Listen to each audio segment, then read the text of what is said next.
दोस्तों, ये कहानी है कुछ ऐसे एलियंस की जो मानवता को धरती से मिटाने आए थे और इंसानों के बड़े से बड़े हथियार भी उनका कुछ नहीं बिगाड़ पा रहे थे। पर उनमें से एक एलियन इंसानों की भावनाओं को समझने लगा, जिसकी वजह से उसने इंसानों को बचाने का फैसला कर लिया। पर क्या वो अपनी ही सभ्यता के खिलाफ जाकर ऐसा कर पाएगा? ये जानने के लिए चलिए बढ़ते हैं सीधा इस कहानी की ओर। साल 1928 भारत के काराकोरम पर्वत, जहां एक माउंटेन क्लाइंबर अपने कैंप में ठहरा हुआ था। तब रात के सन्नाटे में वो अपने कैंप के बाहर एक रहस्यमयी चमक देखता है जो उसे कैंप से बाहर आने पर मजबूर कर देती है। अब कैंप से बाहर निकलकर वो एक विशाल चमकती हुई चीज के पास आता है, जिसकी चमक और बनावट ने उसे पूरी तरह से हैरान कर दिया था। पर आखिर उस चीज के अंदर ऐसा क्या है, ये देखने की उत्सुकता में वो आदमी उस चीज को तोड़ने लगता है, लेकिन उस चीज के अंदर की चमक उसे बेहोश कर देती है।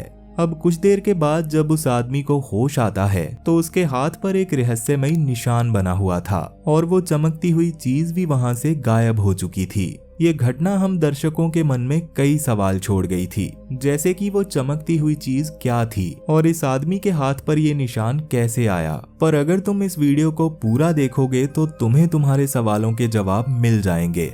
खैर, अब कहानी यहाँ से सीधा 2008 में पहुंच जाती है, जहां प्रिंसटन यूनिवर्सिटी में हम हेलन नाम की एक वैज्ञानिक को देखते हैं, जो कि एक माइक्रोबायोलॉजिस्ट है।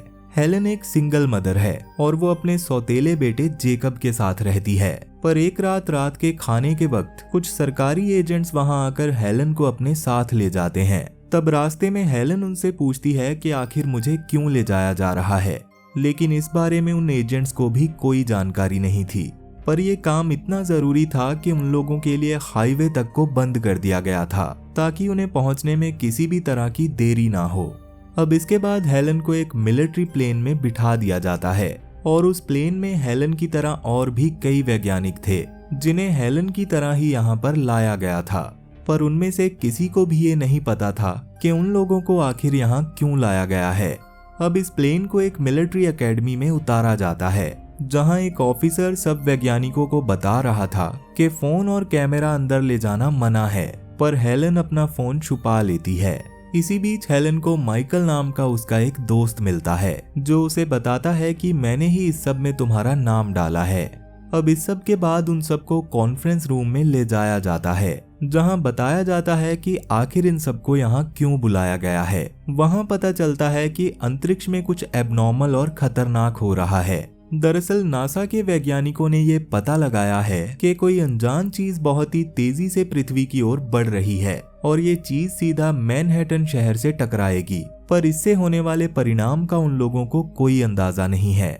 वैसे तो मिलिट्री वाले इस अनजान चीज पर मिसाइल छोड़कर उसे अंतरिक्ष में ही तबाह कर सकते थे, पर इसकी गति इतनी ज्यादा है कि ऐसा करना नामुमकिन था। मैनहट्टन शहर में तकरीबन 8 करोड़ लोग रहते हैं और इन लोगों के पास उस शहर को खाली करवाने तक का भी वक्त नहीं है, क्योंकि वो अनजान चीज 1 घंटे और 18 मिनट में धरती से टकराने वाली है।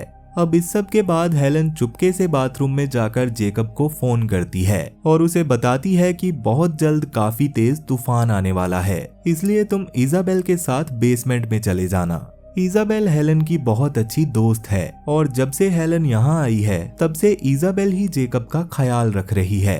खैर, इस सब के बाद सब वैज्ञानिक इस मुसीबत का हल ढूंढने में लग जाते हैं, पर तब तक वो अनजान चीज पृथ्वी के करीब आ जाती है। लेकिन पृथ्वी के वातावरण में दाखिल होते ही उस चीज की गति बहुत ही धीमी हो गई थी, जिसके कुछ वक्त बाद वो चीज न्यूयॉर्क के सेंट्रल पार्क में उतर जाती है। तब सभी वैज्ञानिक और मिलिट्री फोर्स वहां पर पहुंच जाते हैं। अब कुछ समय बाद वो चीज बहुत ज्यादा चमकने लगती है और ये देखकर सभी मिलिट्री वाले उस पर हमला करने के लिए तैयार हो जाते हैं। पर इसी बीच हेलन जब उस चीज के पास जाती है तो उसकी तरफ एक एलियन का हाथ बाहर आता है, पर घबराए हुए मिलिट्री वाले उसे गोली मार देते हैं। अब जबकि पहले हमला धरतीवासियों ने किया था, इसलिए उनके हमले का जवाब देने के लिए उस चीज में से एक बहुत बड़ा रोबोट निकलता है, जो कि अपनी लेजर बीम से इंसानों की सारी टेक्नोलॉजी को बंद कर देता है और गोली लगे उस एलियन की मदद करने के लिए आगे बढ़ता है। मगर वो एलियन उस रोबोट को ऐसा करने से मना कर देता है, जिससे वो रोबोट वहीं पर बंद हो जाता है। दरअसल इस रोबोट का नाम है गोट, यानी कि जेनेटिकली ऑर्गेनाइज्ड रोबोटिक टेक्नोलॉजी। दरअसल गोट को इस एलियन की आज्ञा का पालन करने के लिए ही बनाया गया था और इसे किसी भी हथियार से नुकसान पहुंचाया नहीं जा सकता। और ये अनजान चीज भी कुछ और नहीं बल्कि एक अंतरिक्ष यान था।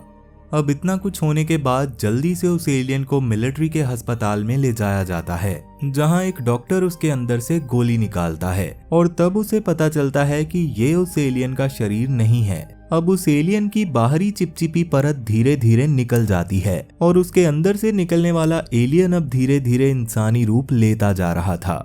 हेलन बताती है कि अगर इस एलियन को धरती पर जिंदा रहना है तो उसे इंसानी रूप लेना ही पड़ेगा, जिसके लिए एलियंस पहले भी धरती पर जरूर आए होंगे और किसी इंसान का डीएनए सैंपल लेकर गए होंगे, जिसका मतलब है कि 1928 में वो चमकती हुई अनजान चीज इन एलियंस का अंतरिक्ष यान था। और उस आदमी के हाथ पर वो निशान इसलिए बना था क्योंकि एलियंस उसका डीएनए सैंपल लेकर गए थे। वहीं यहाँ के प्रेसिडेंट को एक सुरक्षित जगह पर ले जाया गया था और इन हालातों के ठीक होने तक रेजिना ही यहाँ पर सब कुछ संभाल रही थी, जो कि अमेरिका की डिफेंस सेक्रेटरी है। तब जनरल उसे बताता है कि पृथ्वी की परिक्रमा करती हुई 3 डिफेंस सैटेलाइट्स में से एक से हमारा संपर्क टूट गया है, जो कि यहाँ की डिफेंस सिस्टम कम्युनिकेशन सैटेलाइट थी और इसी के जरिए वो एलियंस इनके मिसाइल डिफेंसेस को बंद करके इनके एयर स्पेस में घुस आए। इसके बाद रेजिना उस एलियन से बात करने आती है और तब तक वो एलियन पूरी तरह से एक इंसान बन चुका था और ये इंसान बिल्कुल उसी इंसान की तरह दिख रहा था जिसका डीएनए एलियंस ने 1928 में लिया था।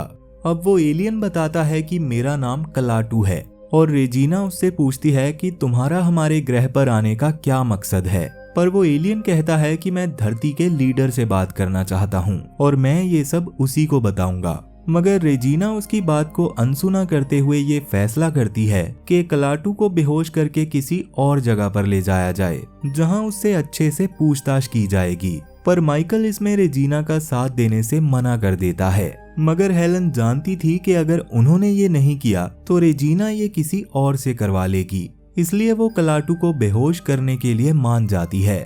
लेकिन वो बेहोशी की दवाई की जगह पर कलाटू को एक साधारण दवाई का इंजेक्शन दे देती है और धीरे से उसे यहाँ से भाग जाने के लिए कहती है।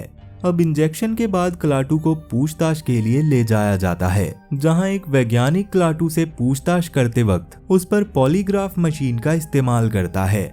मगर कलाटू के मना करने के बावजूद जब वो वैज्ञानिक नहीं रुकता तो कलाटू उस पर अपनी बायोइलेक्ट्रिक एनर्जी का इस्तेमाल करता है, जिससे वो मशीन ओवरलोड हो जाती है और वो वैज्ञानिक भी कलाटू के वश में आ जाता है। तब कलाटू उस वैज्ञानिक से यहाँ से बाहर जाने का रास्ता और दरवाजा खोलने का कोड पूछ लेता है और वो यहाँ बैठे बैठे ही सीसीटीवी कैमरास के जरिए ये देख लेता है कि सभी गार्ड्स के कानों में कम्युनिकेशन डिवाइस लगी हुई थी। तब वो इस डिवाइस में कानों में चुभने वाली आवाज छोड़ता है और सभी गार्ड्स का ध्यान भटकाकर उस वैज्ञानिक का सूट पहनकर यहाँ से निकल जाता है। कलाटू यहाँ से निकलकर सीधा एयरपोर्ट आता है, जहाँ न्यूज से हमें पता चलता है कि दुनिया के अलग अलग हिस्सों में एलियंस के अंतरिक्ष यान उतर रहे हैं, जिसे कुछ लोग नए युग का सूचक मान रहे हैं और कुछ लोग दुनिया के अंत का। मगर वहीं कलाटू की तबीयत थोड़ी खराब हो जाती है, लेकिन वो अब हेलन पर भरोसा करने लगा था, इसलिए वो हेलन को कॉल करके उसे यहाँ बुलाता है और हेलन जेकब के साथ वहाँ पर पहुँच जाती है। अब कलाटू वहाँ से सीधा मैकडॉनल्ड्स जाता है और एक बूढ़े आदमी से मिलता है। वो बूढ़ा आदमी भी दरअसल एक एलियन ही था जो पिछले 70 सालों से धरती पर रह रहा था और उसे यहाँ पर इंसानों के बारे में जानकारी लेने के लिए भेजा गया था। तब वो बूढ़ा एलियन कलाटू को बताता है कि इंसान अच्छे से जानते हैं कि पृथ्वी का अंत होने वाला है, पर इसके बावजूद वो लोग बदलने के लिए तैयार नहीं हैं। जिस पर कलाटू कहता है कि आप वापस चलने की तैयारी करो और मैं सभी इंसानों को खत्म करने की प्रक्रिया को शुरू करता हूँ। जिस पर वो एलियन कहता है कि मैं कहीं नहीं जाऊंगा, पर कलाटू का कहना था कि अगर तुम यहाँ रहोगे तो तुम भी मारे जाओगे। मगर वो एलियन कहता है कि मैं तुम्हें ये समझा नहीं पाऊंगा, पर अब पृथ्वी ही मेरा घर है और मैं यहाँ के लोगों से प्यार करने लगा हूँ। और ये सुनकर कलाटू हैरान रह जाता है। वहीं अमेरिकी फौज गोट पर अलग अलग तरह से हमला कर रही थी, जिसे देखकर गोट एक्टिवेट हो जाता है और उनकी सभी मिसाइल्स और विमानों को नष्ट कर देता है। इधर कलाटू हेलन के साथ न्यू जर्सी के जंगलों में आता है, जहां वो नदी के किनारे आकर अपने अंतरिक्ष यानों में से एक यान को छूता है तो दुनिया भर में मौजूद अलग अलग यानों में पृथ्वी के हर प्रजाति के जानवर इकट्ठा होने लगते हैं, जिसके बाद कलाटू के आदेश पर वो सारे अंतरिक्ष यान धरती से वापस लौट जाते हैं। अब ये सब देखकर हेलन कलाटू से पूछती है कि बताओ आखिर ये सब क्या हो रहा है, और तुम तो पृथ्वी को बचाने आए थे ना। तो कलाटू बताता है कि ये ग्रह मर रहा है और इसे खत्म कर रहे हैं इंसान, इसलिए मैं इंसानों को बचाने नहीं बल्कि पृथ्वी को इंसानों से बचाने आया हूँ। वो बताता है कि अंतरिक्ष में कुछ गिने चुने ग्रह ही हैं जिन पर जीवन संभव है और धरती उन ग्रहों में से एक है, इसलिए हम इस ग्रह को मरने नहीं दे सकते और धरती को बचाने का बस एक ही तरीका है और वो है इंसानों का खात्मा। तब हेलन कहती है कि प्लीज ऐसा मत करो क्योंकि हम इंसान खुद को बदल सकते हैं, पर कलाटू कहता है कि हमने देखा है और इंतजार किया है कि इंसान एक दिन जरूर बदलेंगे, लेकिन अब चीजें हद से बहुत आगे बढ़ चुकी हैं, इसलिए इंसानों को खत्म करने की प्रक्रिया अब शुरू हो चुकी है। तब हेलन उससे कहती है कि अगर तुम चाहो तो इस बर्बादी को रोक सकते हो, जिस पर कलाटू कहता है कि मैंने तुम्हें पहले ही समझाया था कि मैं तुम्हारे नेताओं से बात करना चाहता हूँ, पर हेलन कहती है कि वो हमारे नेता नहीं है और अगर तुम हमारे नेता से बात करना चाहते हो तो चलो मैं तुम्हें उसके पास ले जाती हूँ। जिसके बाद वो कलाटू को प्रोफेसर कर्ल के पास ले आती है, जिनको अपने काम के लिए नोबेल प्राइज मिल चुका था। प्रोफेसर कलाटू से पूछते हैं कि क्या तुम लोगों पर ऐसी मुसीबत कभी नहीं आई और अगर आई भी तो तुम इससे कैसे बचे। तो कलाटू कहता है कि एक बार हमारा सूरज लगभग मर चुका था, इसलिए जिंदा रहने के लिए हमें खुद को बदलना ही पड़ा। और ये सुनकर प्रोफेसर कहते हैं कि इसका मतलब ये है कि जब तुम्हारी दुनिया पर तबाही का डर छाया तब तुम वो बने जो आज हो, और हम लोग भी आज उसी मोड़ पर खड़े हैं, क्योंकि ऐसी मुसीबत में पड़कर ही लोग खुद को बदलने के बारे में सोचते हैं। और कलाटू भी धीरे धीरे प्रोफेसर की बात समझने लगा था, लेकिन वहीं जेकब अपनी माँ के एक एलियन का साथ देने की वजह से उससे नाराज था, इसलिए वो टीवी पर चल रही न्यूज से नंबर लेकर मिलिट्री वालों को फोन करके यहाँ बुला लेता है। तब हेलन, जेकब और कलाटू यहाँ से भाग जाते हैं, पर उसके बावजूद मिलिट्री वाले हेलन को पकड़कर ले जाते हैं। लेकिन जब वो कलाटू पर हमला करने की कोशिश करते हैं तो कलाटू उनके 2 हेलीकॉप्टर्स को नष्ट कर देता है।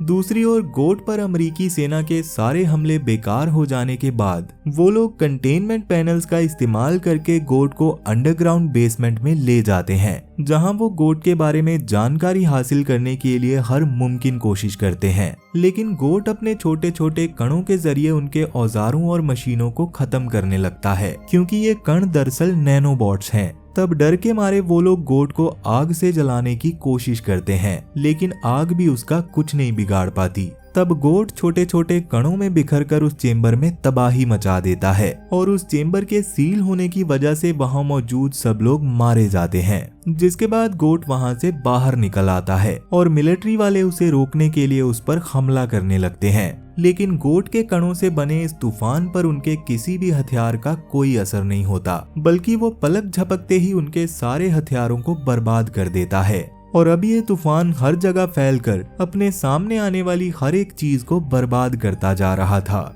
वहीं रेजिना, जो पहले एलियंस पर हमला करके इस जंग को जीतना चाहती थी, अब उसे एहसास हो गया था कि उसका ये फैसला गलत था। इसलिए वो हेलन से रिक्वेस्ट करती है कि वो कलाटू को इस तबाही को रोकने के लिए मना ले, जिसमें माइकल भी हेलन के साथ चलने के लिए तैयार हो जाता है। वहीं जेकब कलाटू को हेलीकॉप्टर्स को ब्लास्ट करता हुआ देखकर काफी डर गया था, इसलिए वो उससे मदद मांगते हुए कहता है कि प्लीज मुझे मेरे घर छोड़ दो। और कलाटू भी जेकब की मासूमियत देखकर पिघल जाता है। वो जेकब को लेकर एक कैबिन तक आता है। अब कलाटू वहां के फोन को ठीक करता है, जिससे जेकब हेलन को कॉल करके उसे अपने पिता की कब्र पर आने के लिए कहता है और खुद जेकब और कलाटू भी वहां के लिए निकल पड़ते हैं। मगर रास्ते में ही जेकब और कलाटू की काफी अच्छी दोस्ती हो जाती है। तब कलाटू की कई सारी शक्तियों को देखने के बाद जेकब उससे कहता है कि प्लीज मेरे पिता को जिंदा कर दो, मगर कलाटू के पास किसी मरे हुए को जिंदा करने की शक्ति नहीं थी। और ये सुनकर जेकब रोने लगता है, क्योंकि वो हेलन को पसंद नहीं करता था। लेकिन तभी हेलन वहां पहुंचकर उसे गले लगा लेती है। जेकब अपने पिता के बिना बहुत अकेला महसूस कर रहा था, पर हेलन उससे कहती है कि तुम अकेले नहीं हो क्योंकि मैं हमेशा तुम्हारे साथ हूँ। जेकब की सौतेली माँ होने के बावजूद भी हेलन उससे बहुत प्यार करती थी और ये देखकर क्लाटू भी पिघल जाता है और उसे यकीन हो जाता है कि इंसान बुरे नहीं हैं। तब हेलन उससे कहती है कि प्लीज हम इंसानों को सुधरने का एक मौका दो और इस बार क्लाटू उसकी बात मान जाता है। अब क्लाटू हेलन और माइकल के साथ सेंट्रल पार्क की तरफ निकल पड़ता है क्योंकि वहां पर ही उसका अंतरिक्ष यान उतरा था।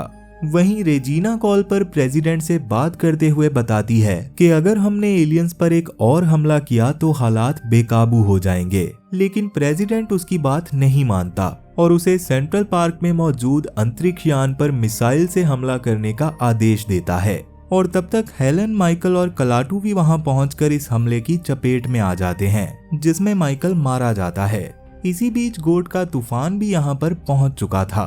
तब क्लाटू हेलन और जेकब को जल्दी से एक सुरक्षित जगह पर ले आता है, पर तब तक गोट के कण जेकब और हेलन के अंदर आ चुके थे, यानी कि अब वो मरने वाले थे। पर क्लाटू उन कणों को अपने अंदर समा लेता है, जिससे जेकब और हेलन की जान बच जाती है। जिसके बाद क्लाटू उस तूफान से होता हुआ अपने अंतरिक्ष यान के पास पहुंचता है और वो जैसे ही उस यान को छूता है तो एक चमकदार ऊर्जा उत्पन्न होती है। ये ऊर्जा पूरी पृथ्वी में फैल जाती है और गोट के इस तूफान को खत्म कर देती है। पर इसके साथ ही क्लाटू धरती की सारी टेक्नोलॉजी को भी बंद कर देता है, जिसके बाद वो खुद भी धरती से वापस चला जाता है।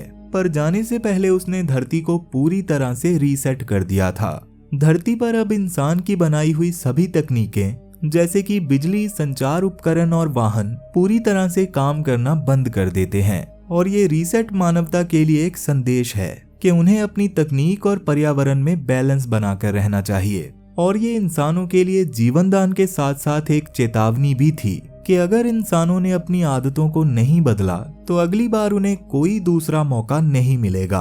और इसी के साथ ये मूवी यहीं पर खत्म हो जाती है। तो वीडियो पसंद आई हो तो वीडियो को लाइक जरूर करना, और अगर तुम इस चैनल पर नए हो तो जल्दी से इस चैनल को सब्सक्राइब कर लो, क्योंकि हम अक्सर ऐसी दिलचस्प कहानियां आपके लिए लाते रहते हैं। खैर, मैं अब तुमसे मिलता हूं अगली कहानी में, और तब तक के लिए अलविदा।